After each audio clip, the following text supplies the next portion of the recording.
So ఇప్పుడు 50% ఇన్ఫర్టిలిటీకి సమస్యకి కారణాలు మేల్ ఫ్యాక్టర్ అని చెప్తున్నారు. సో మేల్ ఫ్యాక్టర్లో ఎలాంటి కారణాలు ఉండొచ్చు అంటే హార్మోన్ డిస్టర్బెన్సెస్, ఫీమేల్లో డిస్టర్బెన్సెస్ కూడా హార్మోన్ ఇష్యూస్ ఉంటాయి. పీసీఓఎస్ అని మనం విని ఉంటారు. అలానే మేల్లో కూడా ఒక్కొక్కరికి హార్మోన్ డిస్టర్బెన్సెస్ ఉండొచ్చు. టెస్టాస్ట్రాన్ హార్మోన్ అనేది తక్కువ రిలీజ్ అవ్వచ్చు. ఆర్ FSH అని ఒక హార్మోన్, సిగ్నలింగ్ హార్మోన్ ఉంటుంది.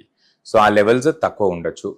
అండ్ కామన్గా మనం ఎలాంటి కారణాలు చూస్తున్నాం అంటే ఇన్ఫెక్షన్. సో ఈ చీమ్ దేనివల్ల రావచ్చు అంటే because of some urinary infections or sexually transmitted infections వల్ల టెస్టిస్లో పస్ ఆర్ బ్యాక్టీరియా కలెక్షన్స్, ఇలాంటి కారణాలు చాలా ఎక్కువ చూస్తున్నాం మనం.